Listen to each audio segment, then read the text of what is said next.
We're nearing a new year, and Ally Bank I've been a long time fan of, but I have been finding myself using it less and less now with a 0.5% interest rate on their high yield savings account. Here's what I'm still using it for, and here's the things that I've moved away.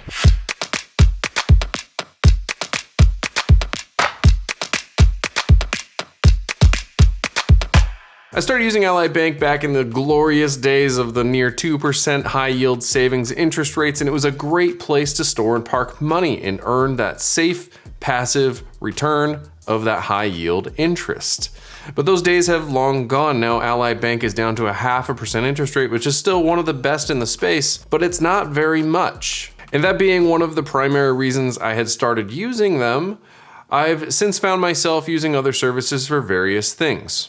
So first, I'll go through what I'm still using my Ally Bank for. I still use it for all of my checking accounts, my personal checking account, my inbox account, my business checking account. Granted, it's a still personal checking account just for my Schedule C business, but that's neither here nor there. I still love Ally Bank. They make transfers fast. They integrate great with YNAB, my budgeting tool. There's a link down in the description if you're interested in that. And I still get to earn pretty reasonable interest rates on my checking account. Those interest rates actually really haven't changed through this whole interest rate craziness. Now, what I used to use Ally Bank for a lot is my storage accounts. I had a tax storage account, an emergency fund, an investment storage account, and those were great. I could just park money there until I needed that money for the thing like taxes or an investment or an emergency, and it would earn pretty reasonable interest and great interest actually, basically inflation protected interest. But that no longer happens. So those are the things that I've mostly moved off of Ally Bank. And here's what I'm doing with those now. I've since eliminated my emergency fund. There's a video right here if you're interested in learning more about that. I've also eliminated my tax storage account. Both of those things I'm now using a credit line with M1 Finance Borrow to manage those, which is a very common strategy for managing cash flow using credit lines without having to have cash sitting on the sidelines and depreciating with inflation and, you know, all the downsides of cash. Now, I do still have an investment storage account, but it is not with Ally Bank. I've since been using blockfi for my investment storage, where I will store the money in USDC, which is a stable coin against the dollar. You can learn more in my video that I did about it here, and I'm earning 8.6% interest.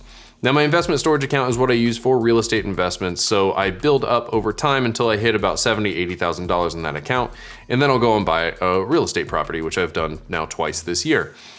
And so it's very important for me to earn high interest on that and it be relatively safe and stable. Now, BlockFi is not FDIC insured because it is crypto, but it is still pretty safe from, at least it passes my risk tolerance, I should say. So that's where I'm keeping my investment storage now, my emergency fund, my tax storage. They're just all gone. It's credit lines.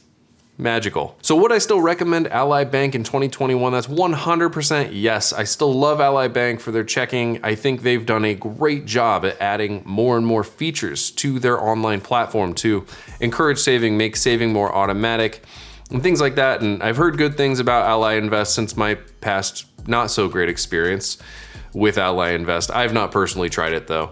And I think they're doing great things. I would still love to see them get into the business banking space so I could have business banking for my actual incorporated businesses with them. I would love to see them handle physical cash deposits better, see them handle physical cash withdrawals a little easier. But for the most part, they are an amazing bank and probably one of the best in the space and hands down better than Bank of America. It was with before. Don't go with Bank of America. Bad call. So I know this was a short one.